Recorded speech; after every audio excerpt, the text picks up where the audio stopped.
Welcome to Backstage. I'm here with the one and only Prince Sprauve. What's happening, Prince? Come on, man. Talk to me nice, man. To his credit, we got Fast Life, the first movie, Cradle, Make It Home, and The Last Shot, the Eddie Stanley story. Yes, sir. So you got 4 under your belt. Yeah, man. Working on number 5. Working on number 5 right now. So let's start off with young Prince Sprauve. Growing up, did you know you were a director? Hell no. What were you? I was a young kid, caught up in the streets, caught up around poverty. My mother had me at 14 years old. So she's a kid raising a kid. Right. And I grew up with all my uncles, family. We grew up in Fort Greene Projects, Brooklyn. Yeah. And back in that time, 90s, it was a zoo in Brooklyn. Yeah. So you was blessed to even see 21. So me even trying to make it to 21 was the goal. Like, forget just directing. So everything after that was gravy. Everything after that, listen, man, once I came into, because I always tell people always ask me all the time, and I'm going to clear this up once and for all. They say, yeah, where you from? I'm like, I'm from Brooklyn, but I also claim Schenectady. And let me tell you why. Is because, first of all, you can't tell my story without either city. Gotcha. That's number one. And number two, I spent half my life in Brooklyn and my other half in Schenectady. So Brooklyn is where I learned to hustle at, is where I learned to, have that competitive mindset, right? I learned all those things, right? But Schenectady is where I became a man at, right? Schenectady is where I had my kids at. Okay. Schenectady is where my career got started. Right. Schenectady is where I learned, I picked up a camera at 21 and never put it down. 17 years later, I'm still doing the same thing. Okay. So that's why I got love for Schenectady, because the people took me in. And not only did they take me in, they trusted me in taking this journey with me on my career, as a film director, right? I didn't even know I was a film director. So the young people made me a film director. The people made me a film director. Right. So let's go back to where you were, though, when you were a kid. Looking back on that, do you see any clues, that this is what you were meant to be? My personality is all, I'm a director without being a director. Okay. Meaning some people become a director when they're on set. I'm a director because this is my lifestyle. This is just who I am. So this was Prince Sprauve in Brooklyn. Yeah, I was always had an open personality, big personality. I was always the one that wanted to be in control. I was always the one. I was always the natural leader, right? You wanted to be the shot caller. Yeah, I love being in those positions, but I just didn't know how much character and how much leadership skills you need in order to really dive in those areas. You know what I'm saying? I had raw talent. I had raw abilities. I just didn't have nowhere where I can develop them. Okay. So young Prince Sprauve leaves Brooklyn, comes up to Schenectady. What was that like? That's a big difference. That was a big difference. And I'm gonna be honest with you, because number one, it's so crazy. When I first came to Schenectady, I thought I was in the country. I thought I was in the country. You thought because where the hell am I? Where's the horses and buggies? Yeah, I'm used to big project buildings, and and my grandmom's bought a crib on Stanley Street. That's on the hill. So at that time I'm kind of blending in, and then I played in Jerry Burrell tournament as well. I coached in Jerry Burrell tournament. Okay. You know what I'm saying? So I did a lot. So you're a little baller too. Yeah, a little baller, a little side. But I think at that time, transitioning to Schenectady, it was dope because it gave me a chance to start all over. I had went through so much stuff in Brooklyn. By the time I was 18, I was 30, really. Right. You know what I'm saying? This was a reset. Right. It was a reset. It was a chance for me to start all over, which I came into the knowledge of God. I came into the knowledge of just knowing myself, who I am, wanting to explore. I started going to church at that time and stuff like that. I started doing so much. And I think for the most part, being in that position where I had people around me that was willing to pour into me, that was willing to show me things, that was willing to give me a platform, that's where that community work came in at. Oh, okay. You know what I'm saying? Because somebody gave me a chance. Someone opened some doors for you. Yeah, somebody opened. I mean, that's how it is. I mean, you got to think about it. Most people like to work in islands, and you wonder why you're still in the same spot. It takes a village. That's right. And that concept of a village doesn't just go to family. It goes to even your career. It takes multiple people to come along and say, wow, there's something special about you. I would love to give you this opportunity. Wow. That's You're what it takes. right. So the whole concept of like doing it by myself, I couldn't have done it by myself. Right. God aligned the right people in my life to pour into me, to give me the necessary skills I needed and the platform for me to become the man I am right now. Wow, that's powerful. So going back to this, you're a young man. How did that camera end up in your hand? The high school.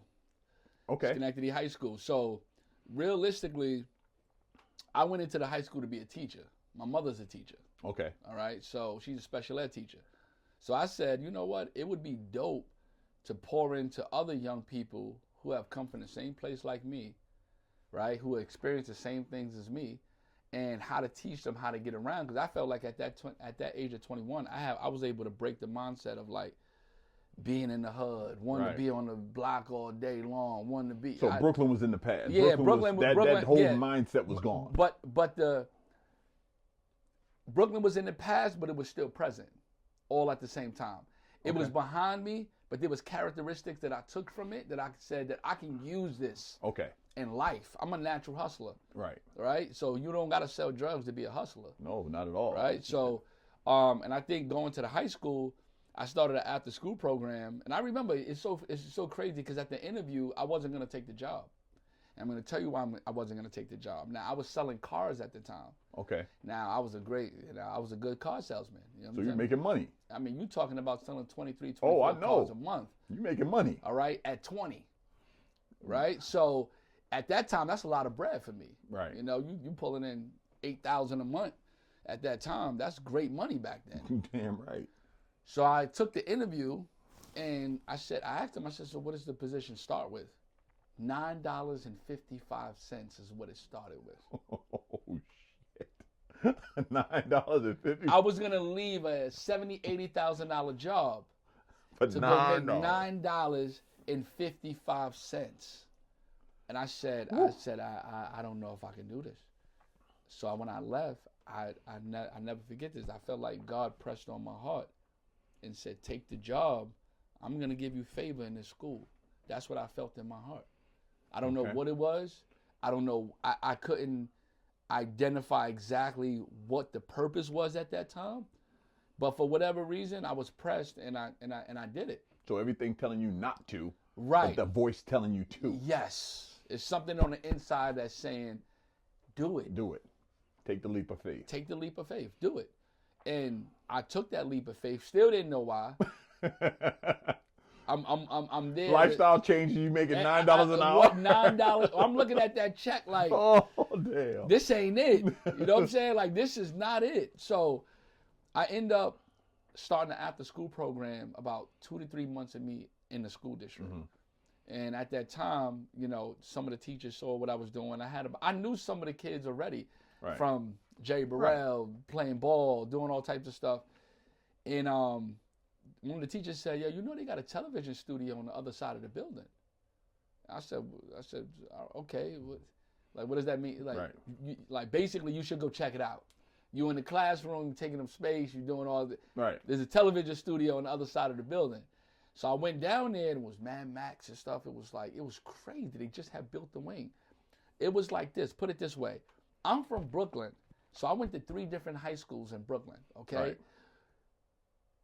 Going into the high schools in Brooklyn and coming to the high schools up here was like, it was like, oh snap, I didn't know they had all this stuff available. Since when they got a black box for you to act? Since when they got piano classes? Since when they got jazz bands and serenaders and 55-piece orchestra bands and all the extra stuff? Since when they have all this stuff?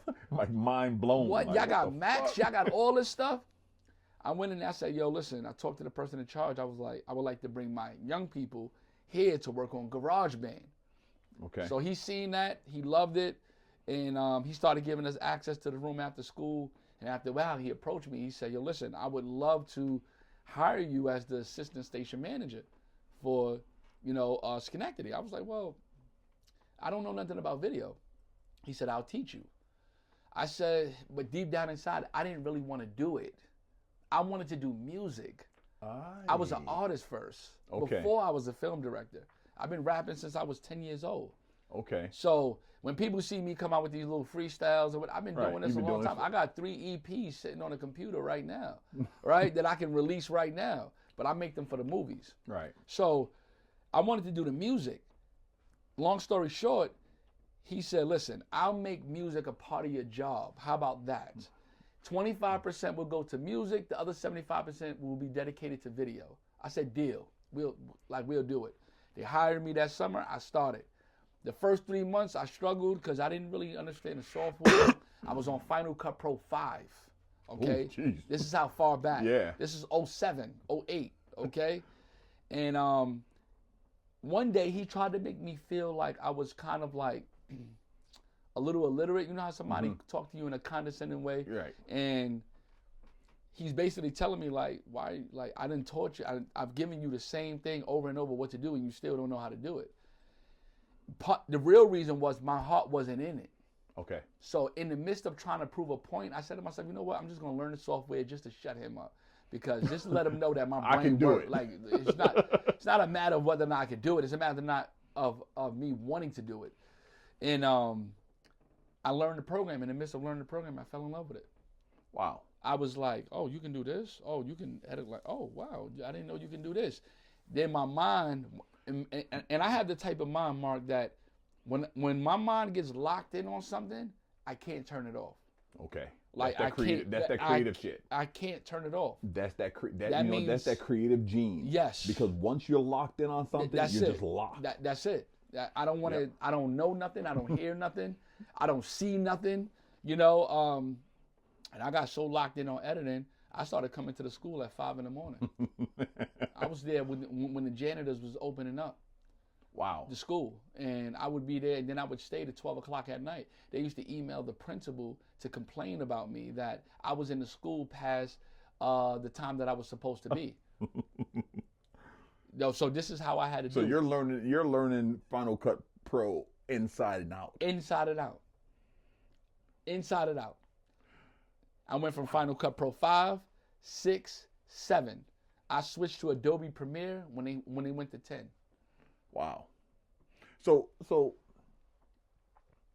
how does that end up to you getting behind the camera?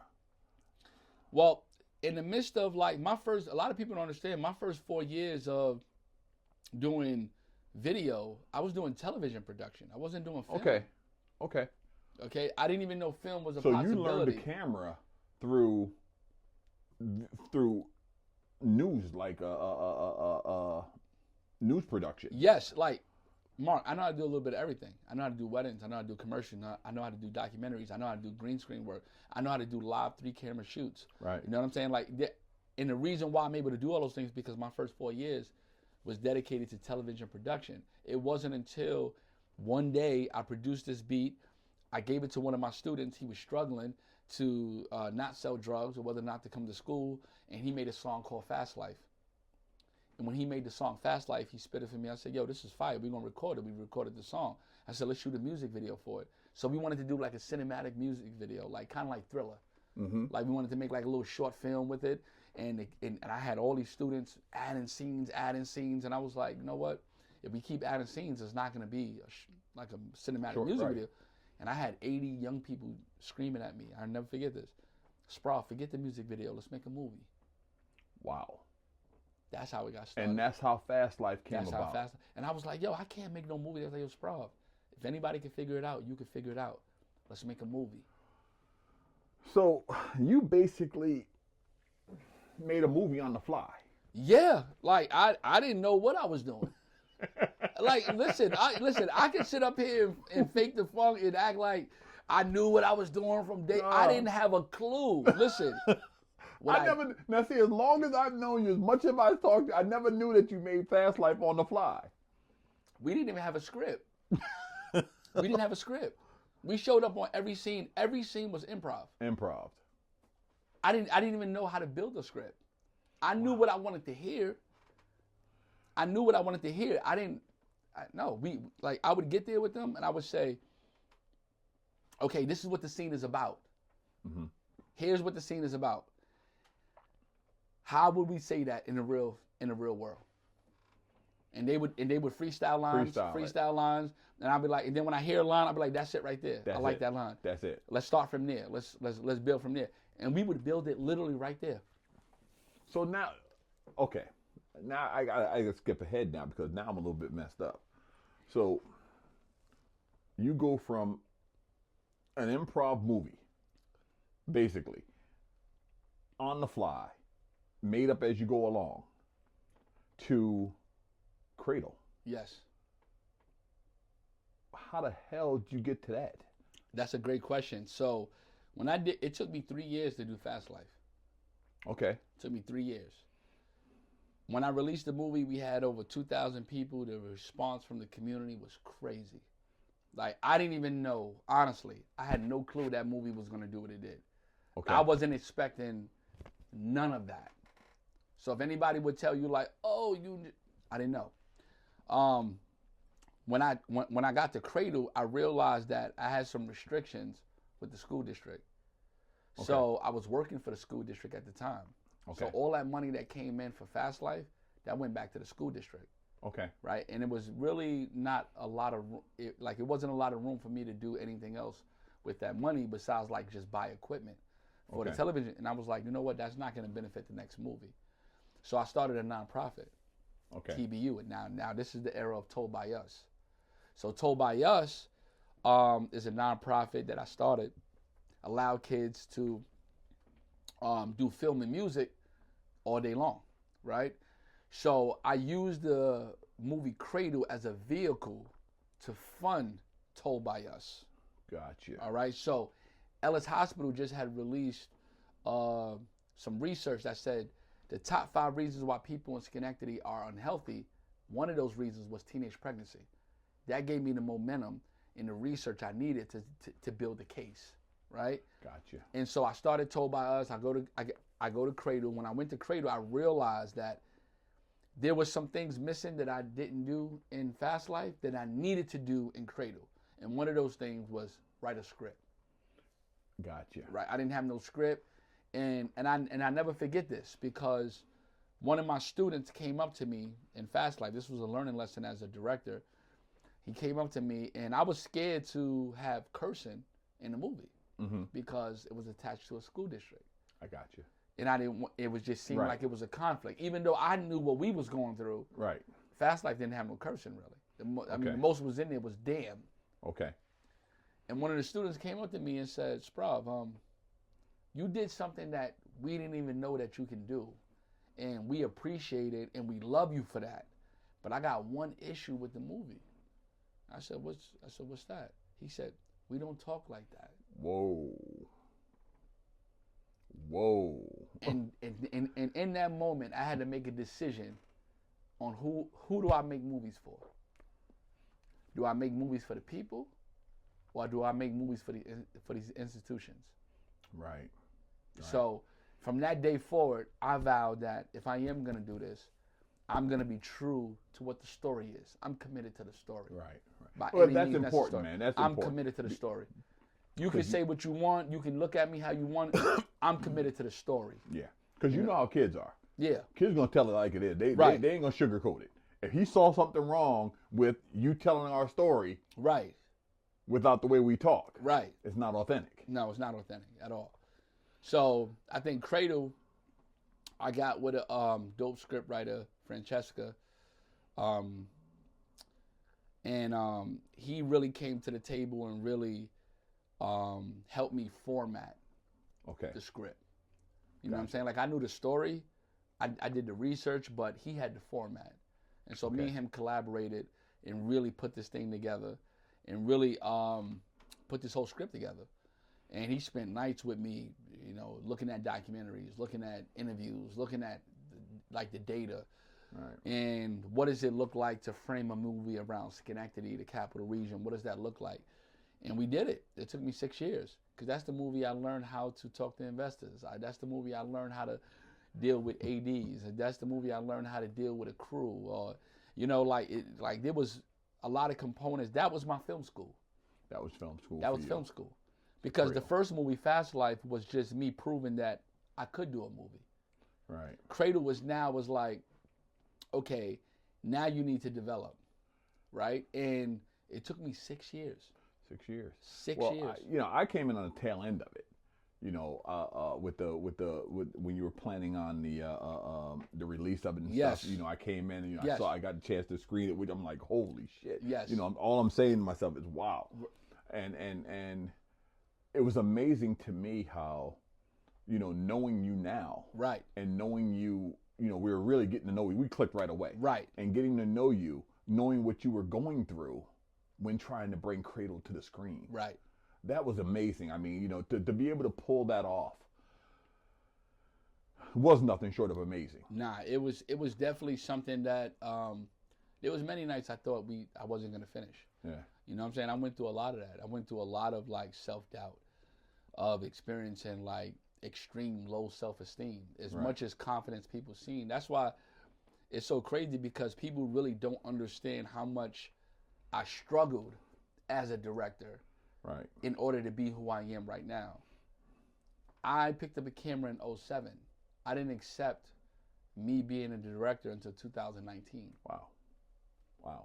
Like, it was that moment, like, it took that long for me to say, bruh, you're a director. You're a film director. Yeah. You're special. You can do stuff that God anointed you for this. Yes. And I remember that day of the premiere. The limos, the people, the look crazy. on the people's faces. It was crazy. As they're stepping out of the limos. It was crazy. It was completely bonkers. And I don't know if you got a chance to see it, but there was a rush that impacted the entire downtown Schenectady area. Yes. We went to eat afterward. The place was full. It's like, yo. Yes. This was it was crazy. crazy. It was crazy. And I looked when I got in the car, I'm driving home, I said, "Oh, my motherfucker did that." Yes. And I was happy about that. I think that's the moment I realized that this is my element. This is what you are. This is what I'm supposed to be doing. Accept it. Accept who you are. Accept who you are. Like, a lot of times when you come from where I come from, you don't even feel like you're even worthy to even be in these positions. Right. You don't even know that you could even be in these positions. For me, it was more or less like, now that I'm here and I know that it could be done, and I know that this is what I'm supposed to be doing, I'm going to walk in this to the fullest. I'm not going to, there's a lot of people that look at me and they say, oh, he's arrogant, he's this, the way he does X, Y, and Z. No, I'm just... I do hear that, by the way, too, so you know. No, listen, people have told me personally, like, yo, I thought you was arrogant. Right. And I'm like, no, you just don't understand what I went through to get here.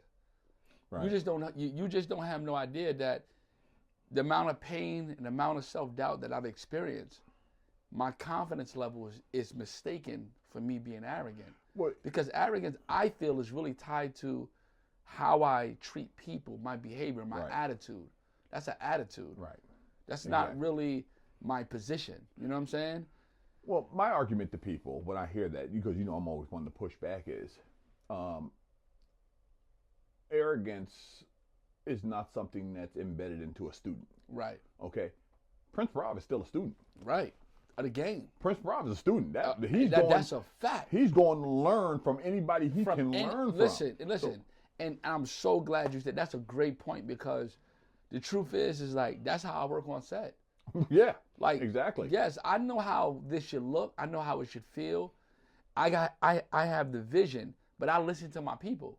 Right. It's a collaborative effort. I would rather have 50 minds working than one. Exactly. All day long. Yes. So if you may say something that's like, yo, Sprauve, that's not it. This is how I would like to say the line. Okay, tell me how you would say it. Okay.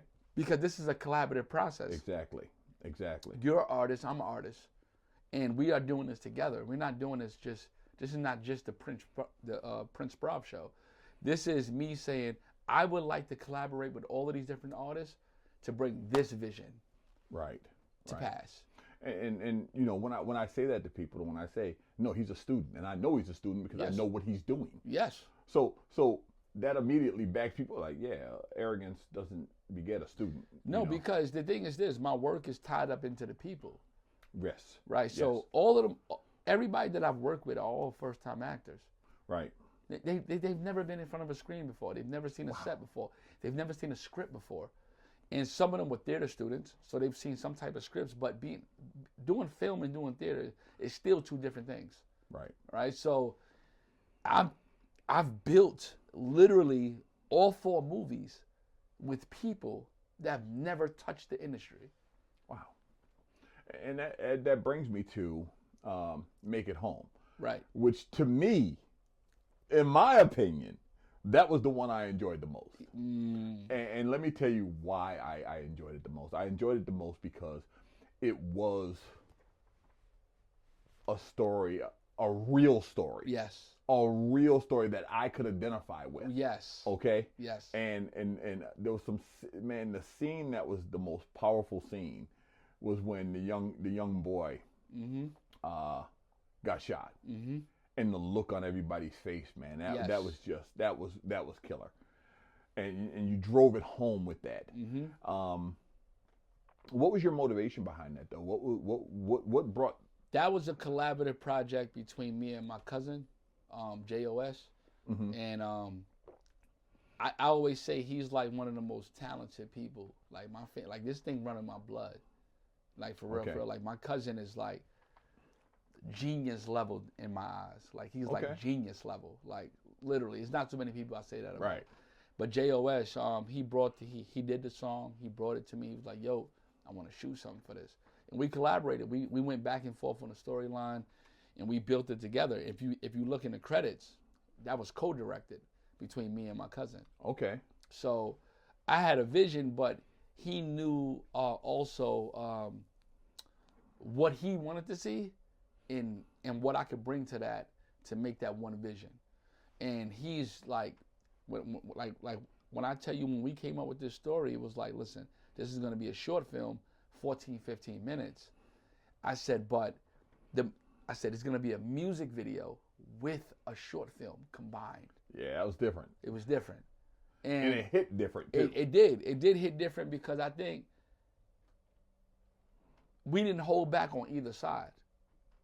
I think a lot of times when you do this stuff, you do it one-sided, right? No, we show both sides. Yeah, you did. If you look in the short film, he hustling. Yeah. You moving around. You doing right. Right, you moving around, at that time. And his brother, within his right, he's trying to hold his older brother down, not understanding his older brother is putting his little brother in harm's way. Right. But in his eyes, he don't see it like that. In his eyes, he's doing what he has to do to survive. Right. So when we did that film, I shot that with one camera. Wow. I shot that with one camera. And I had T. Miller, that's my guy. He helped me shoot that, and he acted in that. He did some drone work. He helped me on a few parts. But for the most part, I picked up a Sony A7S Mark II. Okay? Really? No audio. No audio? No audio. Sony. But here's the thing, though, about that particular film. Let me tell you why that film was probably one of the most important films I ever shot. Because it was the film that determined, I said, you can't keep shooting film like this. Oh, okay. Okay. So that was your reckoning. Yes, it was. It was the thing that said that if you don't go to the next level. Well, let me ask you a question why did you come to that reckoning? What was it that you saw? Because I was doing it by myself. Okay. And when you saw the final product? It was beautiful, but it still had holes in it. See, it had holes in it that you saw? Yes. Okay. That I saw, that I knew. And on top of that, it was too easy to shoot it that way. Okay. Now, I'm going to tell you why. That meant that I was comfortable. I got you. I was comfortable in that space. But for me to go to an industry director, that's what The Last Shot did for me.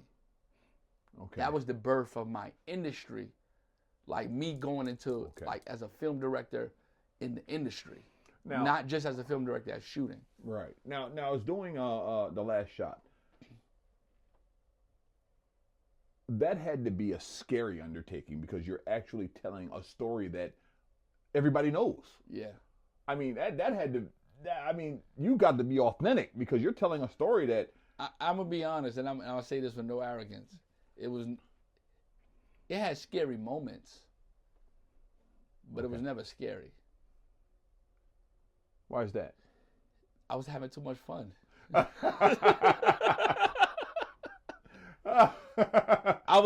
was having too much fun. Well, you know, the one thing I can say that was amazing about the movie was that you had your technical advisors were people who actually were there. Yeah. The people that were there. Absolutely. The father who was actually a part of the story. Yes. You know, so that emotion was real. And shout out to him. Shout out to him because I gotta give honor to whom honor is due. That man really, he inspired me.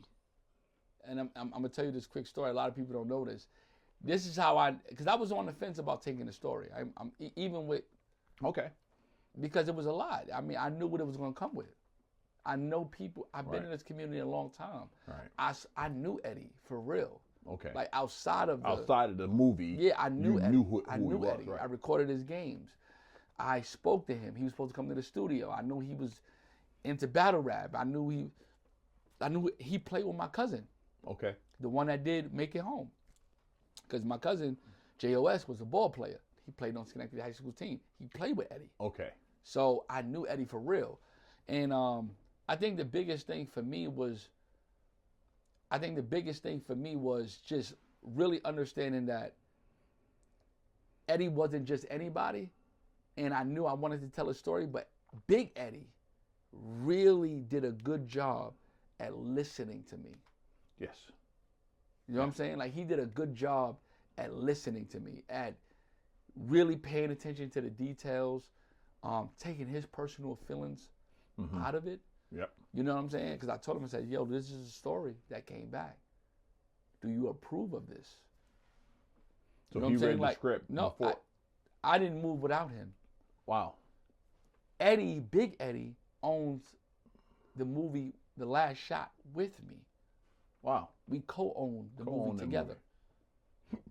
Wow. It don't get no realer than that. No, it don't get no realer than that. And the fact that you were able to mesh together, you know, the real people who were part of his life and their actual, that was dope. I mean, I felt like it was the only way that you could really do this story justice because I wasn't there. Now, was that your most satisfying project? I would have to say yes and no for different reasons. Yes, because I feel like it's the one that beat me up the most. Okay. Like that one took a pound of flesh. Yes. That's the one that like parked me. Okay? Made me go sit down. Yeah, I saw you. I was a part of that one, and I was watching. Listen, that was taking its toll on. Listen, we shot it in 8 days, but we had to split it up. We shot it in 5 days, then we had to take a 2-week break and shoot the remaining 2 or 3 days because we didn't shoot everything in 5 days. We didn't get everything. Right. And the first 5 days was an eye opener. It helped me understand how much I didn't know as a director. Okay. All right. And when I tell you that I literally just jumped in the fire and took every beaten, burn, scar along with it, that's exactly what I did. And I came back for them last 3 days. I came back with a vengeance. Okay. I came back telling myself that I have to complete this film. So the break was necessary. It was. Let me tell you something. First of all, we had a 14-inch snowstorm in the middle of the production. I remember that. Yes. 14 inches hit us. Yes. People can't even get out. I got to call teams to come plow in front of the crib. It was a mess. Yes. And we went through everything that possibly could have went wrong on that set. Went wrong. It went wrong. Wow. I would be sitting up here lying, saying that we had everything right and we did everything right. No, we did it. You had to improvise. No, I had to improvise. But what we did was we persevered. Yes. We was resilient. Yes. And by us being resilient, we end up, honestly, we finished that film, we shocked ourselves. Wow. Man, those were long days for you. Long days. You're talking 17, 18-hour days. Yeah, those were long days. I mean, you guys, I didn't sleep for 3 days. You guys were traveling in New York City, did some stuff down there. Yes. Came back up here. Yes. And working with a full crew. Yes. Was that your first movie working with a full crew? Yes. That was actually, and that wasn't even a full crew. Okay. Right? So that was like 75% of a crew that I needed. Okay. All right. There were still pieces that I was missing. I didn't have enough money in the budget. But we made it work because everybody on set wore multiple hats. Okay. All right. So, and everybody was fine with that, you know? Okay. And we grinded it out. But so your sound guys, your lighting guys, your DP. Key grip, everybody. Key grip, everybody had a little something else in their bag. Yes. It was it was multiple hats being worn by everybody. Okay. I don't care if you was just doing administrative work. You still did other work that you might get thrown in the film, not even knowing. Oh, yeah. I need you extra right now. Yeah, sit right here, right? Yeah, come on. And everybody, I think at the end of the day, I think that one of the biggest conversations I ever had was with my sound guy, Sam. And Sam is, he's probably the most experienced person on set. Now, who's Sam? Sam, he runs SOS Studios. He did the sound for The Last Shot. Okay. And he mixed down Cradle, but he didn't do the sound. Okay. So he just did the mix. By the time I got to The Last Shot, I figured out like maybe it would be a good idea to have him record it and mix it. Okay. All right. So because he knows his own stuff, and he did an excellent job. Yeah. So in that time after we had debriefed on the last day, we came back and he expressed some things to me that was like eye-opening as a director. So he says to me, he said, "Listen," he said, "I'm not gonna lie to you." He said, "I'm used to being on $1 million sets." He said, "I'm spoiled." He said, "Here's the thing though." He said, "I feel like you're better than 95% of directors I've ever worked with."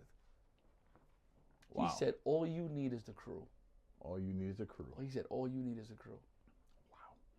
Well, I remember going to see that the night we showed up to see that, and it was the first time I ever saw one of your productions on a big screen. And you know, because I saw Cradle with you on on a monitor. Right. But this is the first time I ever seen a major, your shit on the big screen. Right. And what I took away from that was that was a cinematic experience. Yes. Okay. That felt like, and I don't know if it was because I was at the theater or what. Right. But that felt like, and because of my technical knowledge, right, I'm sitting there looking at it, said, "Nah, look at that depth of field. Look at that. I mean, look at the contrast." Yes. And was it because of the crew you were working with? Was it because of the equipment you were working with? Was it a combination of all those things? It was a combination of all those things, and I gotta give some credit to Dante Bean. That's my man. DP. Yeah, Dante. That was his first film, like as a DP. As a DP. Yeah, okay. As a DP. I was shooting with Dante for like almost 2 years. Okay. And I told him, I said I had shot this music video called Fool. We had shot that, and that came out crazy. And I told him from that, I said, "Yo," I said, "You ready to shoot a film?" I said, I'm gonna find a project." I said, "We're gonna shoot a short film." And The Last Shot came up, and I said, "Yo, this is what we're gonna do." And it was an experience for both of us. We both was learning all at the same time. So you can't imagine that. It was frustrating moments. Oh. It was moments of tension. Oh, I was in the room. It was all types of stuff going on. You know what I'm saying? It was all types of shit going on. And the thing is like, that's okay. Now, here's the hard part for me. I'm used to holding a camera at this time. The Last Shot was the first time I put the camera down. Okay. I said, I'm not touching the camera. That's what the DP is for. Exactly. Right? That's what you're for. And I have to be committed to that right now because I have to get I had to get used to the idea of taking my hands off of it. Right. Because when you're used to doing everything yourself, you just feel like, well, if you don't want to do it, I'm going to do it myself. I'll do it myself. I got it. But that doesn't really benefit me in the end. Right? Exactly. So Dante came in. We shot that film. We shot it to the end. He persevered to the end. Yeah. I give him credit for that. And he has an eye. You know what I'm saying? He does. And when it comes to DP work, like, I don't see anybody else realistically that can shoot like Dante. Right. Exactly. No, he has a different look. His shit is real. No. Yeah. It is. Let's not make no mistake about it. No, he's real. I've worked on him. I worked with him on several different things. Dante is the truth. Which is dope. And he shot that film, and I edited it. I put it together. And for me, it was very satisfying. I came out pleased because I came out with the idea like, we really went through the trenches to really produce this film. And afterwards, I got to tell you again, downtown Schenectady, was shut the hell down. Yeah, it was shut down. It was shut down. The businesses must have loved to see Prince Sprauve come to town. Listen, man, and everybody ate. Listen, I've been screaming to this town for 15 years. Film is big business. Big business. It's big business. It's like, this is a billion-dollar industry. Why aren't we maximizing on this, right? So now we're at the point where now I'm on my 5th film. Now this is my first $1 million project. Let's talk about that new film. Before we talk about that, I again, like I said, when people tell me Prince Sprauve is arrogant, I always step back with he's a student. Right. You've been on a tour. Right. Rubbing elbows and bumping and meeting people and learning new things. Tell me a little bit about that. Oh man, it changed the way I look at film. It changed everything.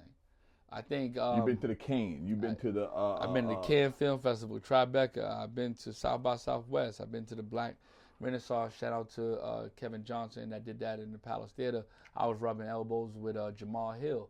You know what I'm saying? Who's the director of Brotherly Love? Yeah. He has many films, other films he's done, but we sat all night talking, smoking a cigar. It was moments like that really helped me understand that I was limiting myself.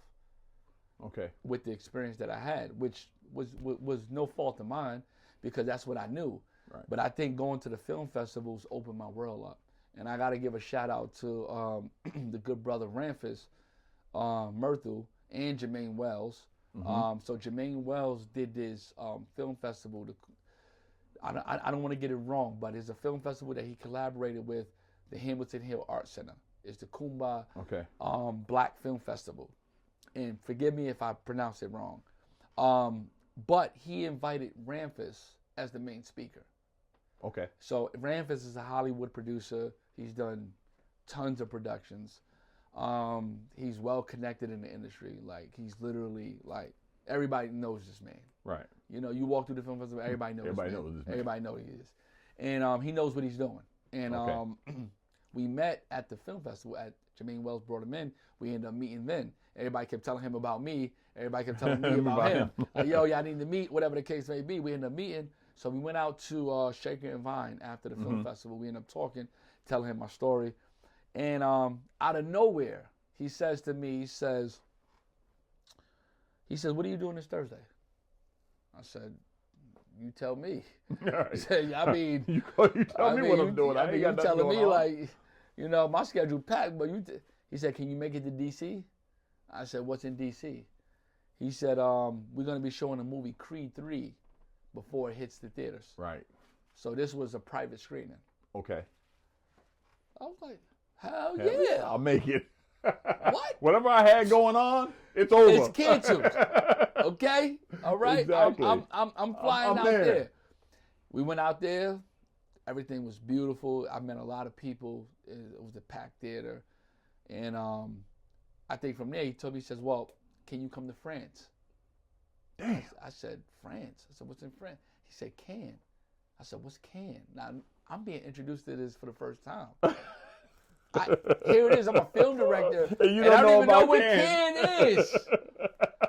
I don't even know where Cannes. What is Cannes? What is this? If you win that film festival, listen, if not, you are big. The biggest film festival in the world. Okay, like, who don't know about Cannes? Like, so I had to realize, like, yo, you need to come to Cannes. So I went out there for 2 weeks. And what was that experience like in Paris? Oh my goodness. I never got a chance to even talk about it. So Cannes is on the south of Paris. Okay. All right. Paris is the north. Cannes is the south. Okay. France is the capital of fashion. Yes. So those people out there, you go out there, it's a first of all, as soon as I got in the airport, I tell you this story. I always tell people this. So I get outside and there's about 10 to 15 Mercedes Benzes lined up. And I'm like, so in my eyes, coming from America, I'm like, it must be somebody here. Like somebody must be getting ready to come out. Right. Somebody big is coming out. Like you got 10, 15 Mercedes lined up. And so I get in line, the guy like, yo, you need a cab? Need a cab? I'm like, yeah. He said, yo, get in that car right there. So I get in the car, so I get in the Mercedes Benz. So I'm like, wow. They really do it big out here in France. They got like cabs. You need a cab. So then it just dawned on me to ask the cab driver and say, yo, I've never seen cabs Mercedes as Mercedes. He said, yeah, every cab is a Mercedes out here. He said, that's the norm. He said, yeah, the cabs are Mercedes out here. I said, wow. What?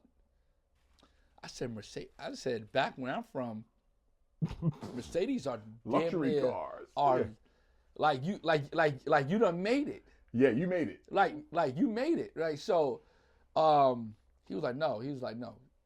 Mercedes out here, Benzes are cabs. Pretty standard. Yeah, that's pretty standard. Like they have Mercedes vans, Mercedes four-door sedans and all that. He said, yeah, it's just cabs. Wow. I go out there. I must have shook about 1,000 hands.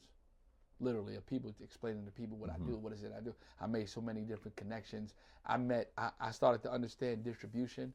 See, one of the things that France had was like all the distributors was there, but international distributors was there. Okay. It wasn't just America. It was Chinese, right. Japan. It was India. It was Africa. It was the international market.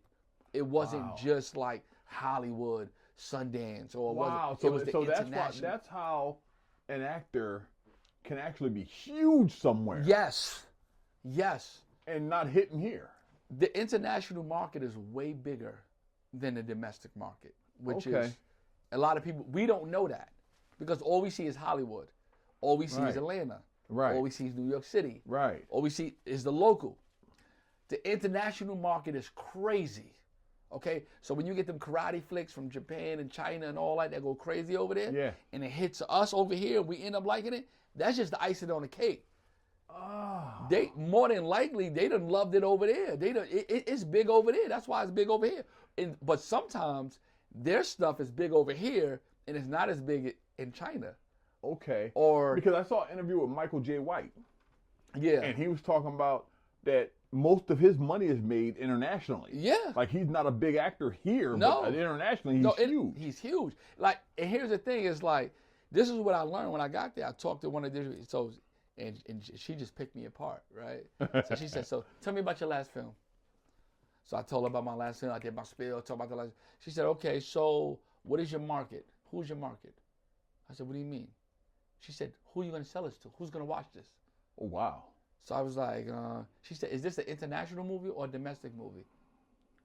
And I said, well, what do you mean? She said, before you do a movie, you got to find out where your audience is.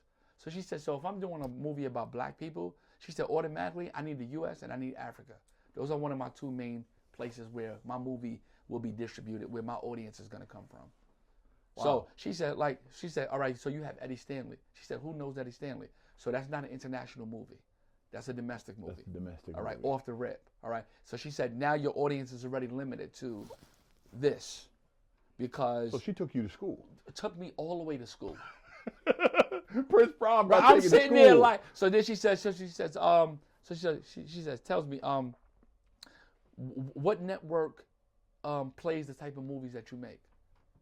I said, I don't know. She said, why aren't you watching networks that play your type of movies? Wouldn't you think that you would want to get your movies on those type of networks? Oh, These are other forms all the way to school. All the way to school. So now I'm looking at this thing totally different. Though, in fact, I like to say, this right here is an example of having horse blinders on. Those blinders that the horse wears so they can't see side to side. Right. And someone removing them, and now all of a sudden you have a whole view of everything. I have a whole, because now I'm not just diving into the production. I'm diving into the business. Well, you have a purpose. Right. So now it's like, okay, I know how to make a movie. I made 4 of them. The question is, how do I move it? Yeah. How do I design and cultivate my films my way, but still industry standards where I can get it past where it needs to go? Yes. Or I have an end game. So then she starts telling me, she said, look, she said, this is how you get, and it's the same concept as I was doing locally, but it's just on a bigger scale. She said, so say for instance, you got dogs in your film. Your film is about a dog. She said, wouldn't you want to go to maybe a channel that represents that would love that? Right. She said they would pay for that type of stuff. So it really made me think about, say, okay, this next film that I'm doing, who is my market? Who's it for? Who's it for? Is this could this be international? Could this just be domestic? Who's gonna watch this? Right. Wow. Now I'm looking at film from a toy. And then one of the things that they stressed was the first thing distributors asked is, what name do you have? And I was like, what do you mean? What name? Who's in your movie? What actors do you have in your movie? Who's in your movie that's going to, because we got to sell it. Yeah. We got to get people to watch it. Who's the billing? Who's a name that people are going to recognize? So now it decreases the value of the film, because now not only do I not have any names, even though it's a good story, it's shot well, it has all the components, but it doesn't have a name. And because it has a name, it becomes harder to distribute. You know, this brings me back to a movie called Fruitville Station. Yes. It hit after right. we learned who the actor Michael B. Jordan was. Right. You know, the movie was great. Right. But it wasn't moving until we found out who Michael B. Jordan was. Right. Like it became more like, oh, let's go back to his first work. Go back to his first work. And then Sky went nuts. Right. It's a must-see film all of a sudden. Okay, I get it. And now I think for me learning this is like, okay, so I went to the South by Southwest Film Festival recently. I went to a private Where was screening. that at? That was in Texas, Austin, Texas. Okay. And I went to a private screening with Coleman Domingo. Okay. Now Coleman Domingo played Color Mr. Purple. Yeah, Mr. Mr. in The Color Purple. Tore that roll up. Yeah. Tore it up. Yeah, he did his thing. And in there, what I found interesting about that movie, the movie was called Sing Sing. Okay. And basically, it's the Sing Sing Correctional Facility. It was a theater program started in the Sing Sing Correctional Facility. And the inmates that did Shakespeare, they did a movie about the theater program that these inmates did Shakespeare on. So instead of using actors, they used the inmates that was involved in the theater program. Blew my mind away. Wow. Because now I'm like, I've been making That's what movies. you've been doing. I've been making movies like this since 2009. All right? So Coleman Domingo was the only trained actor in the movie. Everybody else. And I said, you know what? That's the model I'm going to go with. Right there. That's the model. This is why these film festivals are important. Because what I said, okay, what I'm going to do is I'm going to do another movie, but I'm going to do it with the community. But I'm going to do it with one or two trained actors and names to make the movie go. So now the distribution side can get what they need. Yep. But I'm still keeping it original. You're keeping it original. It got legs. You basically gave it an engine. Yes. Wow. And I love that model. Everybody on that movie got paid the same exact way. But see, that's the reason why you're a student. Right. And that's what I said. You went to school. Yes. You went to school. I don't understand. Like, people don't understand. Like, for you to be a seasoned director, seasoned directors are not usually, they're usually in their 50s and 60s. Right. There's a reason why. Because it takes a lifetime to learn how to make a movie. Exactly. It takes trial. Yeah, you're in the infancy stage still. Come on, I'm still young in my career. Yeah, you're in the infancy stage. Yeah, I'm still in the baby stage. I got 17 years in, still as a baby. Right. Still coming to the film festival, was blown away. Blown away. Wow, didn't know that could be done. Wow. I didn't know that could be done. And I think for me, it was just like, I enjoy the journey. I've learned to step back from trying to get to the end game. Because once you get to the end game, it's over. Yeah. I had to learn to enjoy it now. So so this next film that you're doing here is a step up for you, a big step up. Yes, it is. It is. And you'll be working with some industry actors. Yes, actually, I've been in talks with due to Ramphis and him making some connects for me, and you know, basically drawing some people to the table that I didn't even think was possible. But they can be the engine. But they are, and very much so, to the point where we talked on the phone 30, 40 minutes. They love the idea of what I do. They love, you know what I'm saying? They love the neighborhood involvement. They love everything. And come to find out, this particular person, they have their own foundations of how they help incarcerated black men and black women come out of jail to get in the film industry. Wow. Right? So I will say that. And she's amazing. She's just amazing. So is this exciting? It sounds like it's very exciting for you. First of all, I'm on the phone talking. Right. And I'm fanning all at the same time. Now, they don't know that. They don't know that. They don't have no clue. I'm trying to keep it together. Right. You know, in my mind, I'm like, I just watched you on this series. Yo, this that knucklehead from Brooklyn. I just watched you. I was just all involved to think that I'm talking to you. Well, what's even more crazy, though, is that this is that knucklehead from Brooklyn, right? About to be directing this person. First of all, I'll be like this. I'll be blown away. I'll be like, God doesn't cease to blow my mind sometimes and really let me know, and like, bro, anywhere that you want to go, it's definitely possible. It's all on you, though. It's all on you. It's all on you. It's all on you. It all However far you want to go with this thing, we can take it there. You know, but it's all on you. One of the things that I've always lived my life by. I was a kid growing up in the early '90s, and so you know, Rakim was very influential. Come on now, talk to me nice. Rakim said, "It ain't where you're from, it's where you're at." Right. And that is so true. You know, you can talk about where you're from, but where you're at is where you're gonna make it at. That's a fact. And you have to put in the work to make it where you're at. And you're a prime example of that. You left Brooklyn, came to Schenectady, where people say, "I ain't nothing to do. You can't do nothing here. You can't do it," and you made it here. Made it here. And that's just also a lot of people, when you come upstate, somebody asked me one time, and they said, "Why do people in the city act like they better than people upstate?" This is a concept. I said, nah, we don't think we better. It's just that us being competitive is stronger. It's on a different level. It's on a different level because whatever you think you are in the city is 1,000 more of you. So if you're a ball player, there's 1,000 other ball players. Look just like you. Right? If you holding a camera, there's 1,000 other people holding a camera. Exactly. So like to stand out, you got to go above and beyond. Exactly. So when city people come to upstate, you know, and they look at how slow things are, and they look at how people are just relaxed on certain opportunities, that ain't, that's it. To us, it's like, oh, we're gonna monopolize this whole thing. I see this. I'm taking this. Oh yeah, we're gonna do that. We're gonna do this. We're gonna move over here. We're gonna start a juice bar. We're gonna start this store. We're gonna start this. We're gonna blah, blah.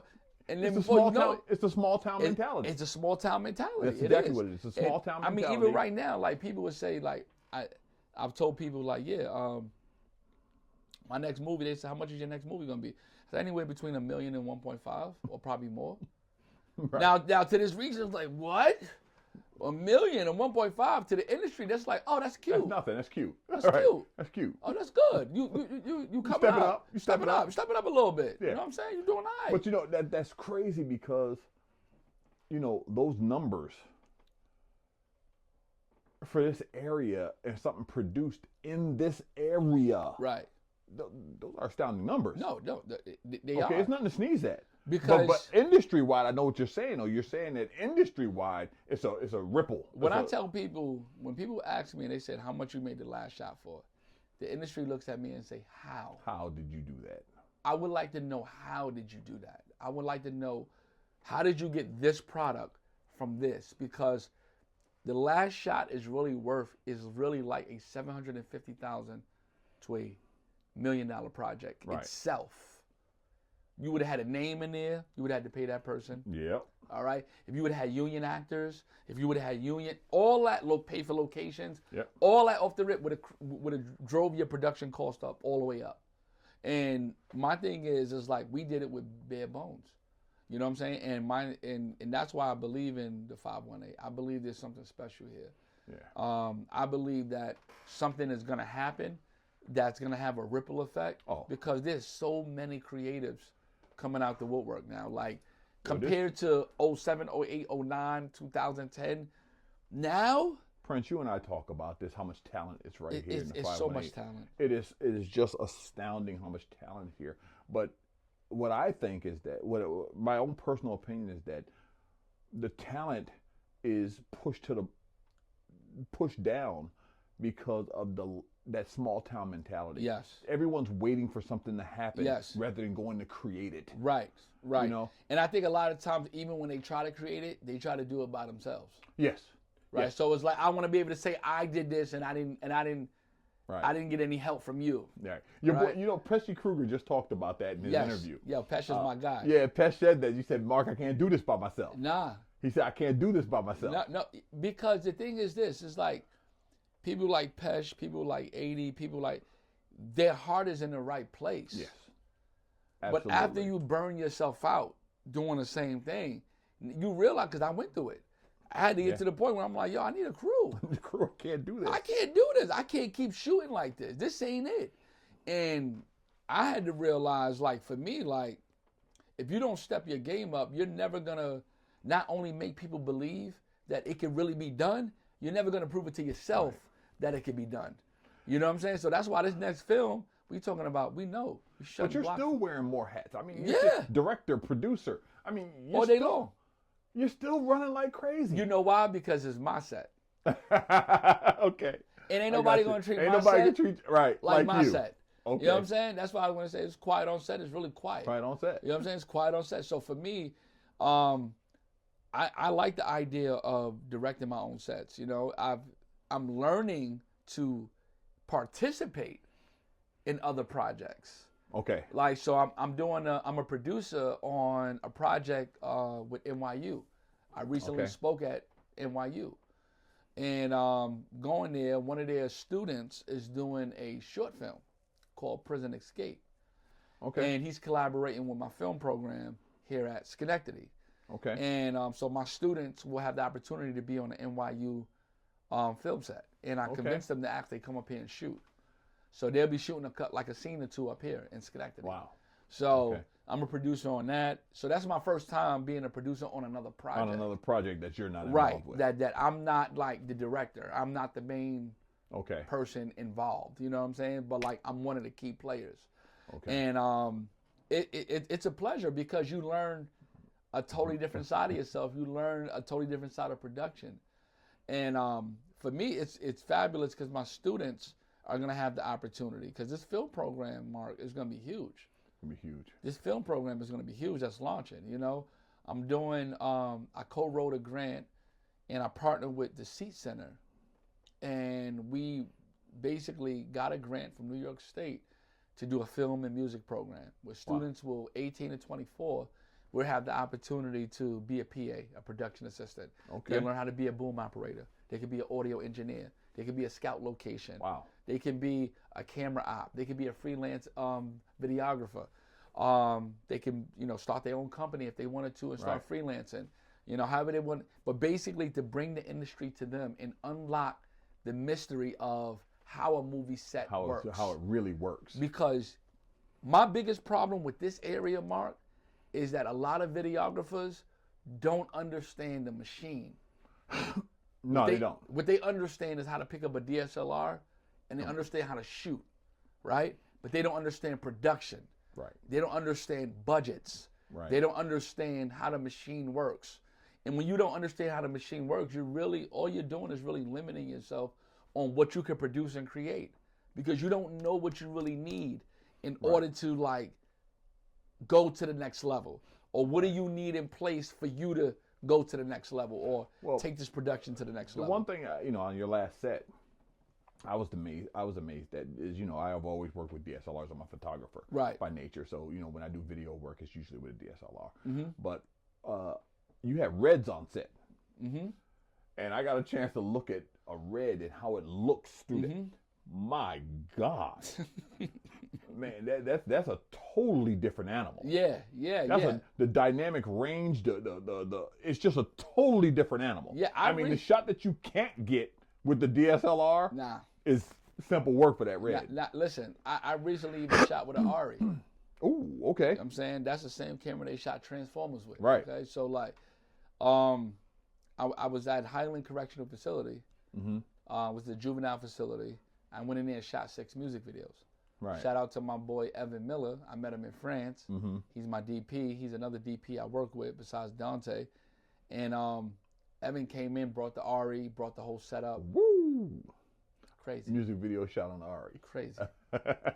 So now the next movie I'm doing, I'm shooting on the Ari. Oh, boy. Yeah, we shoot on the Ari. We shoot on the big boy. Okay. You know what I'm saying? Like, we going all the way. Wow. I mean, we got some interesting things for the next movie. We plan on blowing up a car. We definitely gonna blow up a car. There's something I wondered about it, and I gotta, before we tie this up, I gotta ask you about this.